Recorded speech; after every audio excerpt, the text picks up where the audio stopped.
Good afternoon.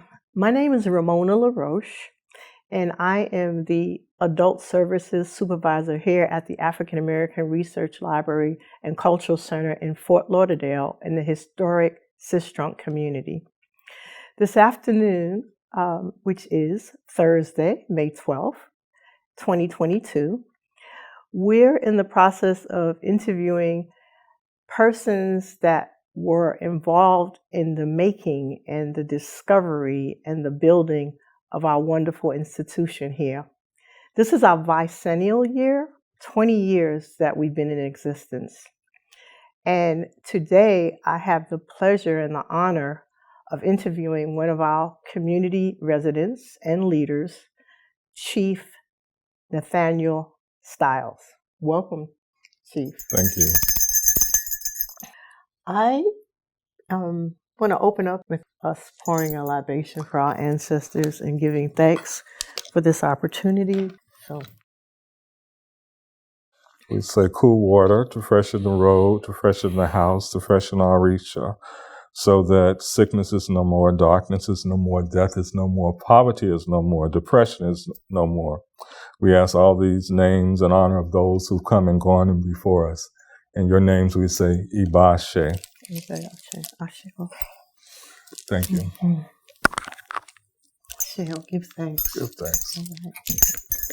Okay, thank you. So today I'd like to ask a few questions relative to you and your background, what brought you into this work, your relationship with AARLCC, and so forth. Mm-hmm. So I'm going to begin with a couple of what we call icebreakers. Okay. So we'll start with, I'd like to know, what is your favorite travel destination? Africa. Okay, that's a large continent. Any particular Certainly. places?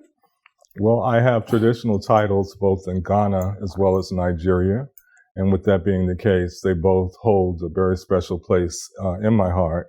And when I say Africa, I don't necessarily limit it to the continent.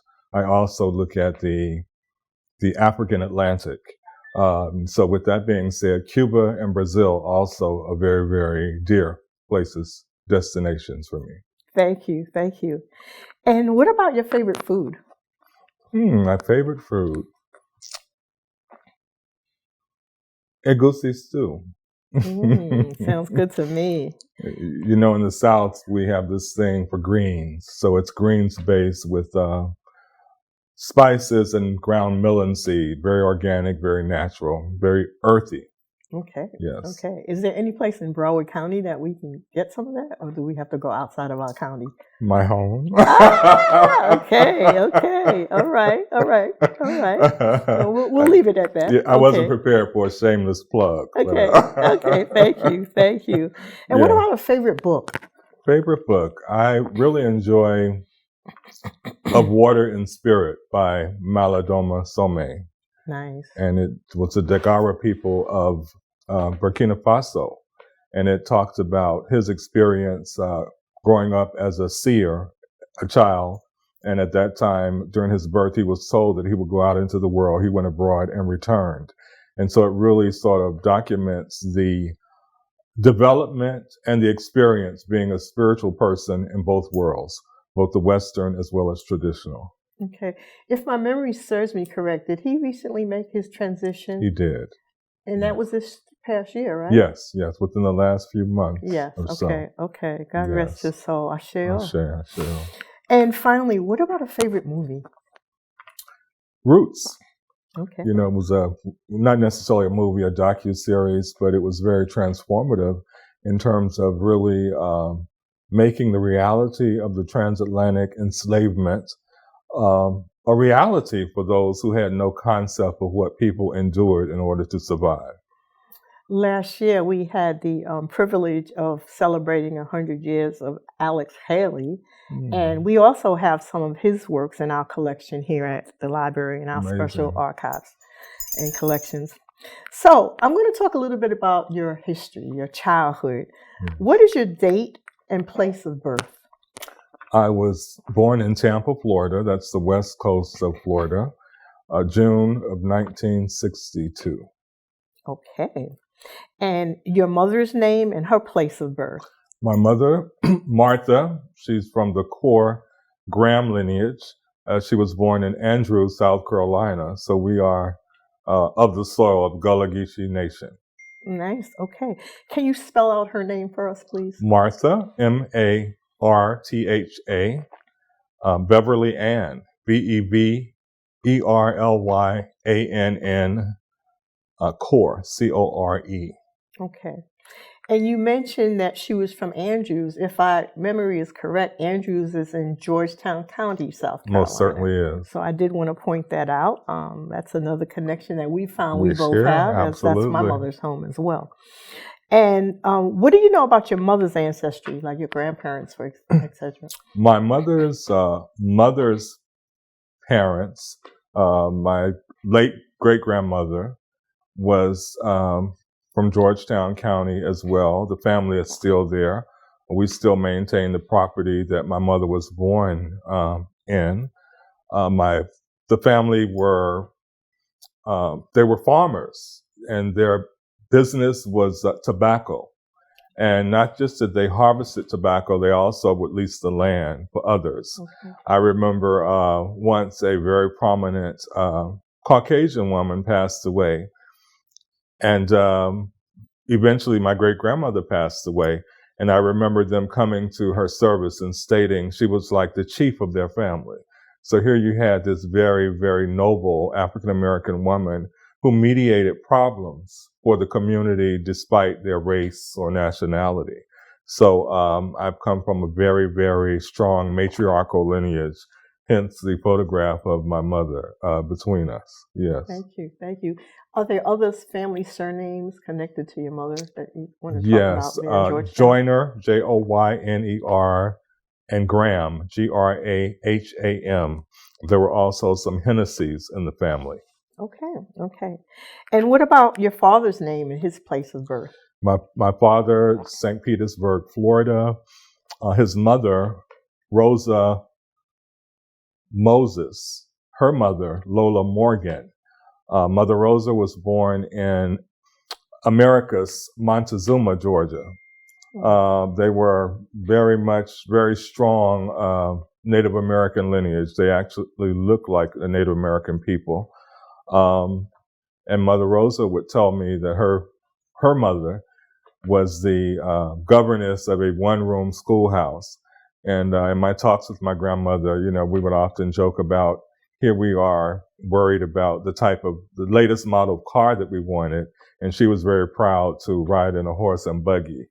One of her greatest accomplishments was that she played basketball, and she starred as Pocahontas in her high school drama play. Okay. Yeah, so bless her soul. And also Mother Rosa, Rosa Moses Styles, was responsible for the Meals and Wheels program. She was one of the elders that went before Congress and spoke, in support and as an advocate for the need to feed seniors in need. Yes. Okay. Yes. You mentioned Native American roots. Yes. Is it a particular tribe or tribes that? Yes, Cherokee. Okay. Strong Cherokee lineage. Okay. Can you describe your childhood? My childhood. Born in Tampa. We moved to South Florida when my father was in grad school at the University of Miami. Eventually, my father, Nathaniel Sr., became the first African-American male youth social worker in the state of Florida. My late mother was amongst the very first African Americans in Eastern Airlines Reservations office at the headquarters in Miami. So they very much were pioneers in their respective occupations. Okay. I grew up in a spiritual temple. Although we lived in Miami at a very young age, we began to travel to Pompano Beach of all places. We became members of the Spiritual Guidance Temple, and it happens to be the same place that the late Esther Rolle, the renowned actress, during her youth, she was an altar girl in the same temple. So I began to form spiritually at a very, very young age, and became aware of the fact that part of my responsibility was to help uplift fallen humanity. So that's something that was embedded within us from a very, very young age. So your family was drawn to Pompano. Was it because of this church, or was there something else going on in No, Pompano? we although many of us lived in Miami, it was a temple. We bought a major stretch of land before, I think Atlantic Boulevard was a 2-lane highway at that time. And so it was called the Spiritual Guidance Prayer Band initially, founded by the late Her Holiness Supreme Mother Mildred Davis Miller. And it's due to, once again, the temple being there. My mother eventually married His Holiness Malvin Davis, who was the overseer of the organization.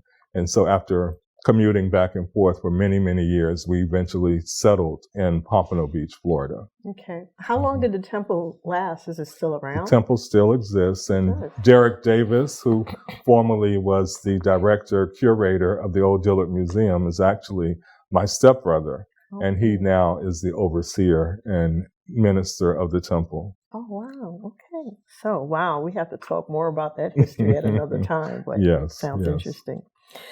So, can you tell me what schools you attended?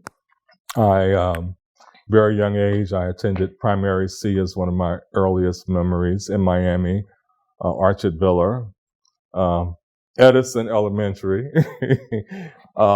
Eventually we moved to Carroll City, and I went to Carroll City Junior High, Brentwood Elementary, Carroll City Senior High during my freshman year, and I eventually graduated from Deerfield Beach High School here in northern Broward County. Okay. Out of all those schools, are there any memories that stick out, or any of them for you that you like to share?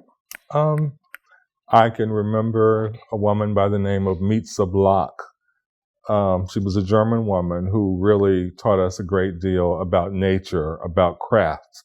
I remember going around in the community collecting various leaves, and she taught us how to extract dyes. So I became fascinated with craft and natural existence, primarily through her. Okay. So I was about 5 or 6 years old, and I remember that. And so that sort of really piqued my interest. And indigenous, we were taught, how to pick various vines and weave baskets. So yeah, that's one of my earliest educational memories. And so after high school, I went to Rome to study at the American University, a branch of the AU in Washington. From Rome, I went to London and studied at Florida State University's London Study Center.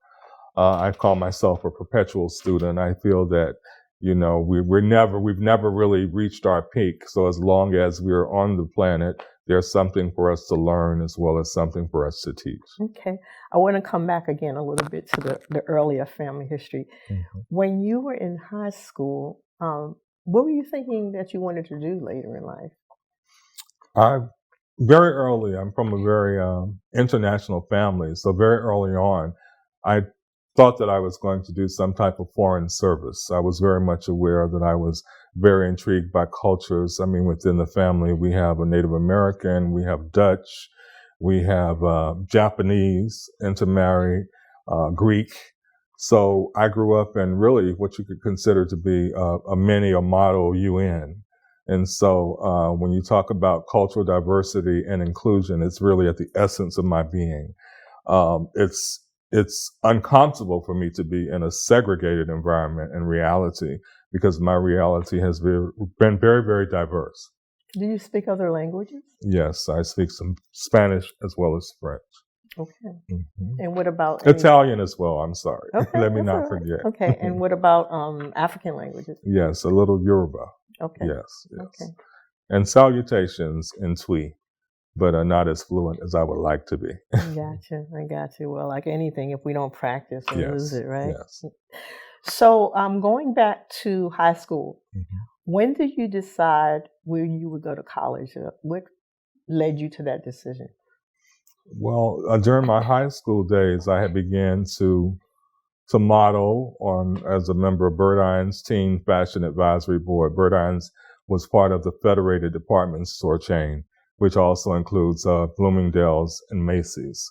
And so with that, I became sort of very conscious of fashion as well as the opportunities that existed and the doors that opened as a result of one's involvement.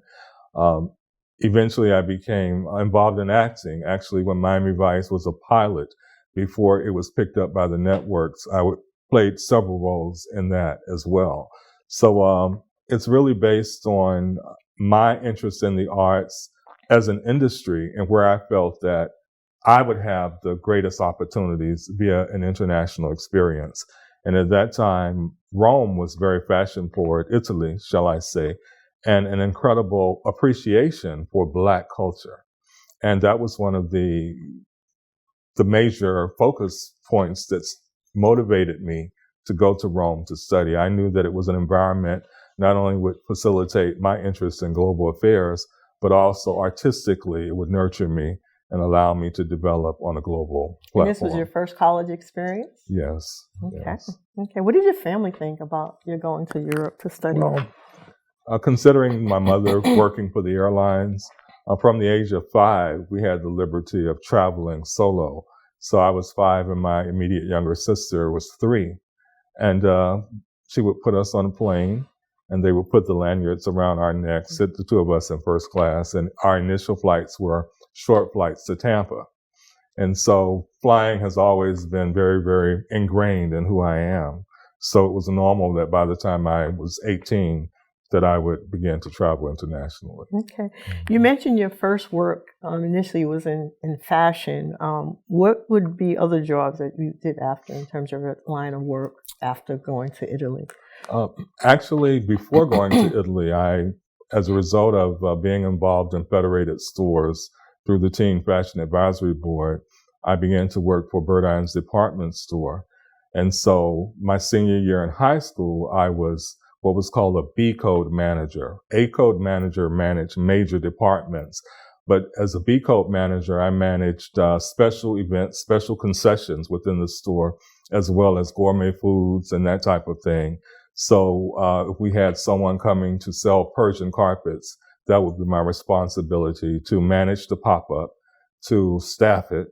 When the time came, I think it was around October, the citrus concession would come for those who wanted to send fruit baskets to their families. Mm-hmm. I would set up the citrus confection area.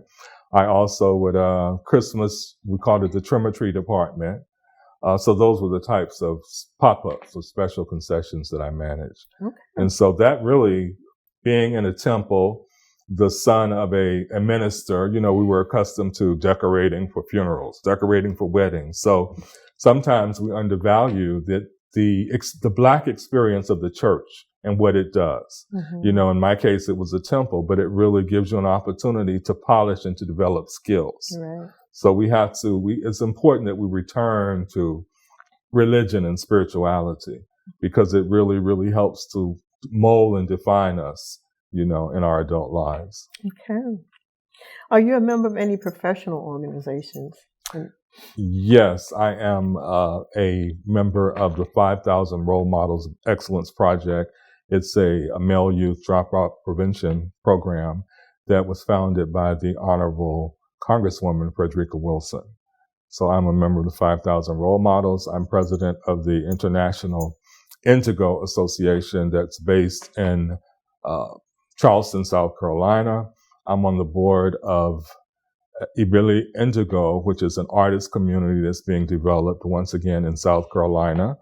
I'm a High Chief in the Yoruba Kingdom as well as in Ghana. So I'm very much involved in the development and preservation of our culture and traditions. Okay. So what has been the impact of these organizations on your life? Well, the impact has been, it's given me a formal opportunity to solidify my contributions to the society.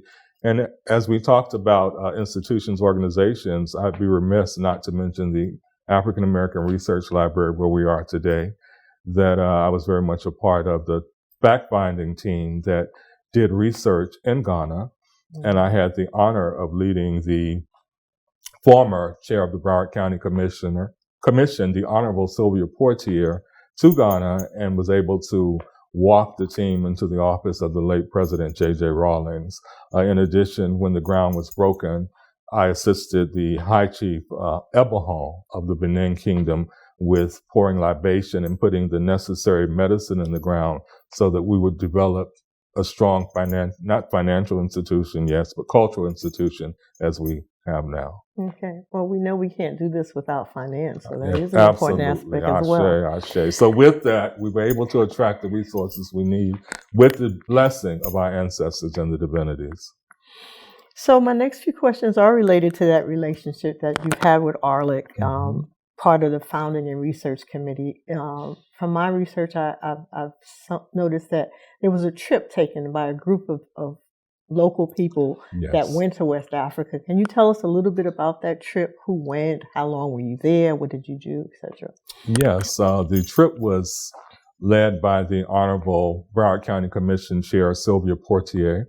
Included on the trip was Ernestine Ray, who at that time was the curator and the director of the Old Dillard Museum. We had the mayor of Deerfield Beach, Florida, whose name I can't remember now. My younger sisters, Donna Styles and Megan Davis. We had members of POWA, and they are the engineering firm owned by Dr. Wadike, who actually were responsible for the design and construction of the facility. And so once again, we went on a fact-finding tour. We basically walked through major cultural institutions that have been on the continent for hundreds of years, and we interfaced with cultural practitioners on the significance of culture as an industry as we began to develop ideas for what this would be. And what country were you in again? We were in Ghana. Okay. So in addition to, the governmental level work we did, we also went to the points of no return in Ghana, the slave castles, et cetera, so that we could really acclimate ourselves to the experience of what our ancestors felt and experienced at home and the separation and what it felt like to return. What kind of time did you spend there? How long were you there? If I'm not mistaken, we were there for about 10 days. Okay. So you mentioned High Chief Ebahon. Yes. Can you tell us a little bit about him? Who is he, and why was he significant? High Chief Ebahon is a very, very prominent Nigerian chief. He's a priest of Olokun.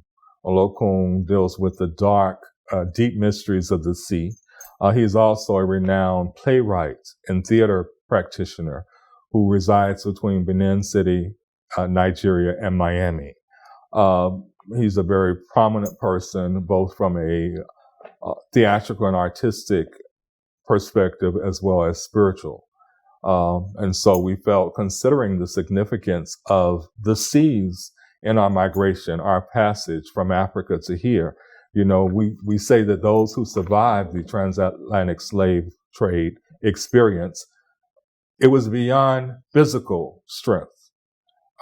We are the descendants of very, very powerful spiritual masters, because one had to have a strong sense of spiritual identity to be able to sustain that type of travesty. Once again, with Dr. Ebahon being a priest and high chief of the Olokun, through him we were able to appease and give thanks to the goddess of the sea, and also to, once again, put the necessary medicine so that we could attract the wealth, the riches that were necessary to construct this amazing AARLCC facility. Okay.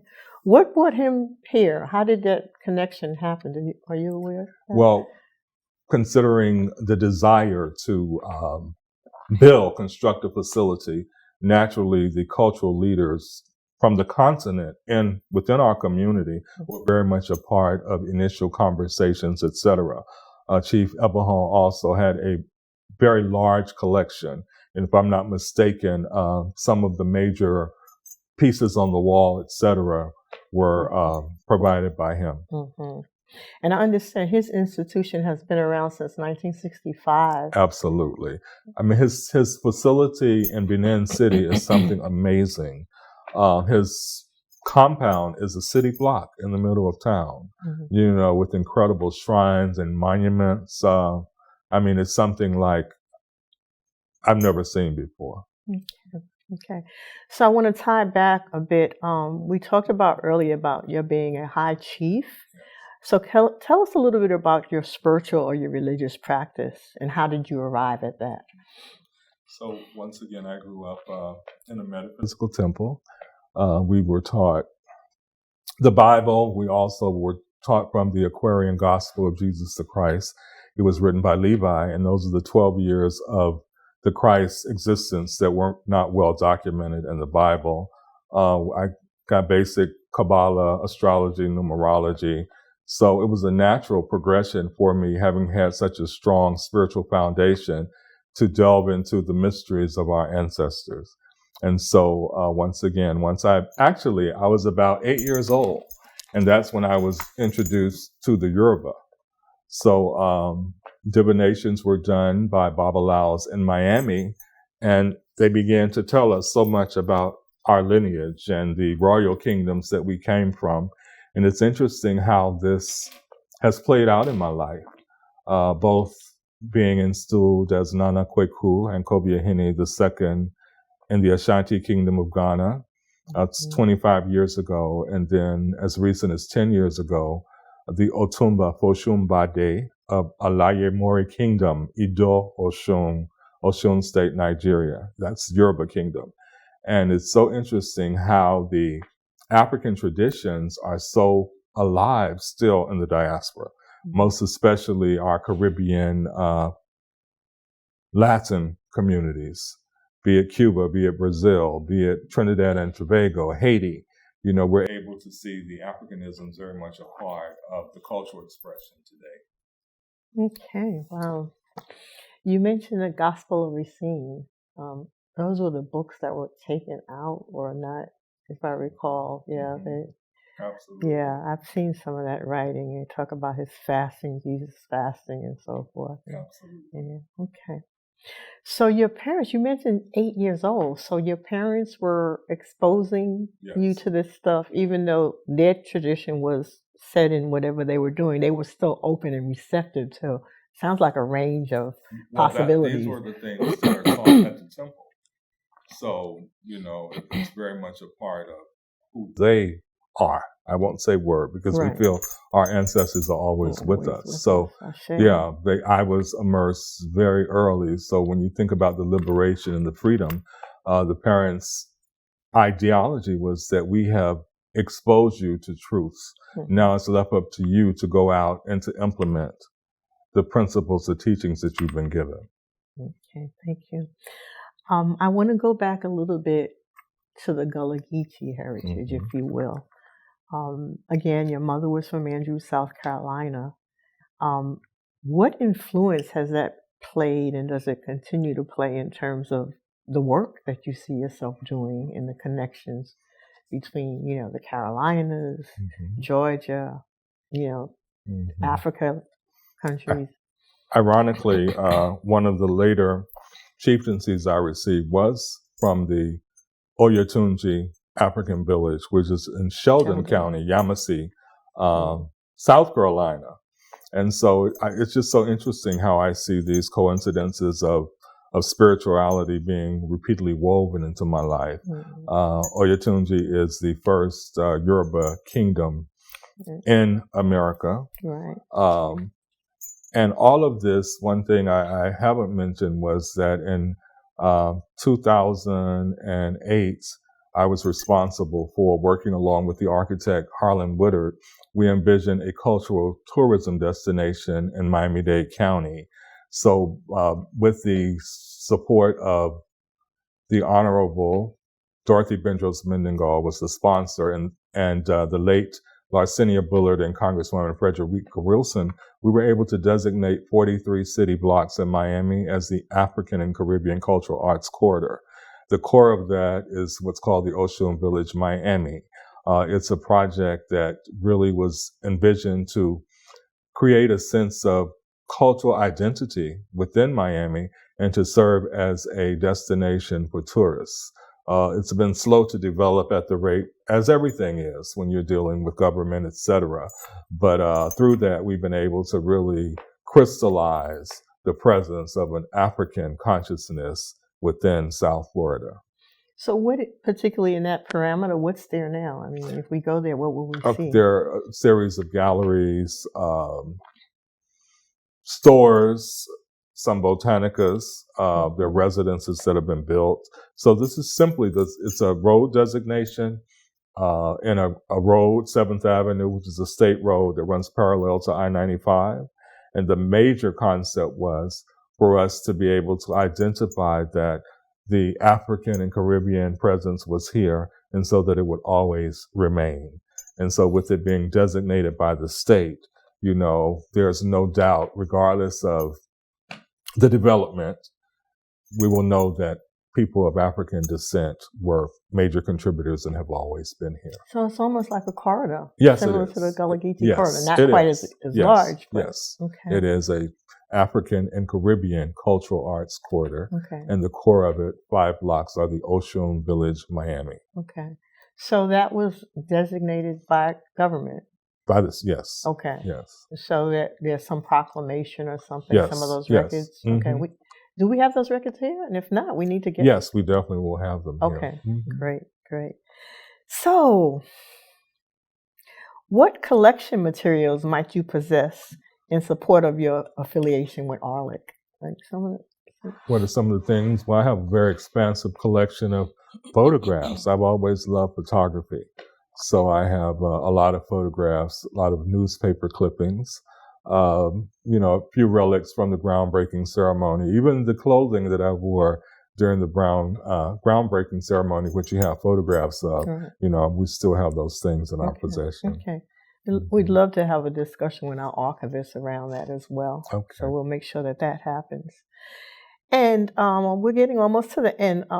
What global endeavors are you involved in that support both the United States, locally, statewide, regional, national, countries in Africa, and youth development? Mm-hmm.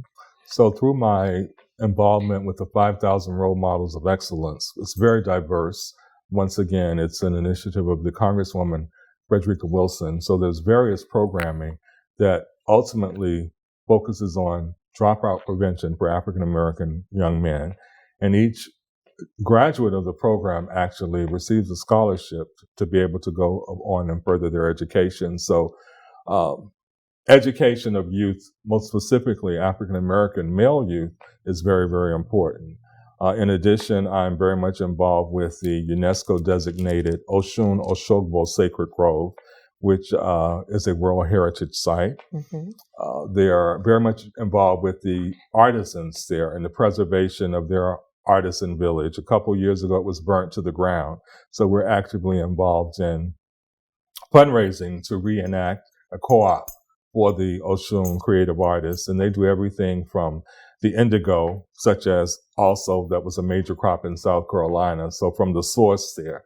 So indigo plants are grown, beautiful textiles are dyed with the indigo, pottery is made there, batik clothing, bead painting, so wood carving, a very, very vast representation of the creative expression of the Yoruba.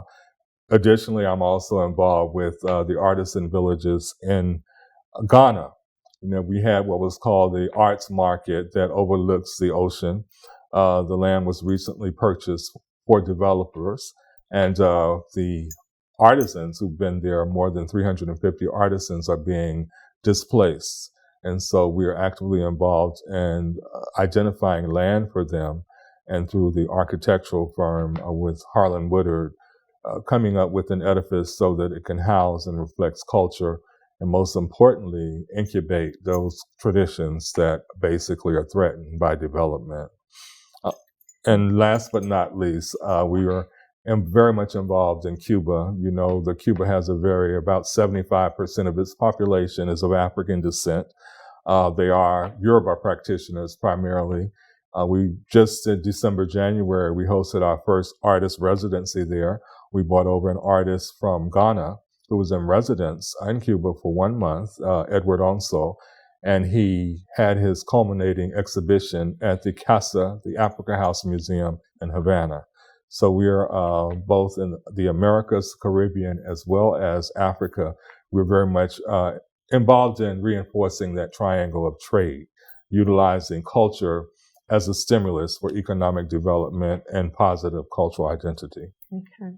Do you have any ties with Haiti or the Bahamas? Because I know there's a large Bahamian community here as well. Yes, absolutely. Yes, we interact quite a bit with the Haitian community in South Florida. And actually, June, which is our spiritual as well as natal birthday, we will be involved in an exhibition and showing in celebration in honor of the water goddesses Oshun and Yemoja, showing it both from a African spiritual and cultural perspective, as well as a Haitian / Voodoo.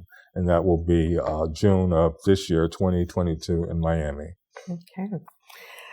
What do you see AARLCC having to do or needing to do over the next 2 decades, now that we've been here for 20 years? What is your vision as a community leader? What do you see? I see AARLCC has done an amazing job in terms of documenting the experience in America. I think what's very important is that we realize that our traditions, they have a source. So I think it's very necessary now for us to begin to reach back to Africa and to create the engagements and the cultural exchanges between the indigenous artisans within our community with those from Africa. So the trade and the exchange and education going both ways. And the beautiful thing is that with AARLCC being a library, we have all the technological skills and resources necessary to be able to broadcast this connection and reinforce it on a global scale. Okay, great. I want to open up if you have any additional comments, anything you'd like to share. I'd like to open it up to you a little bit. No, I really think you've done an amazing job. Thank you for the opportunity. It's been a pleasure to be here. And I look forward to working with AARLCC in the near future. Okay. Thank you. Thank you.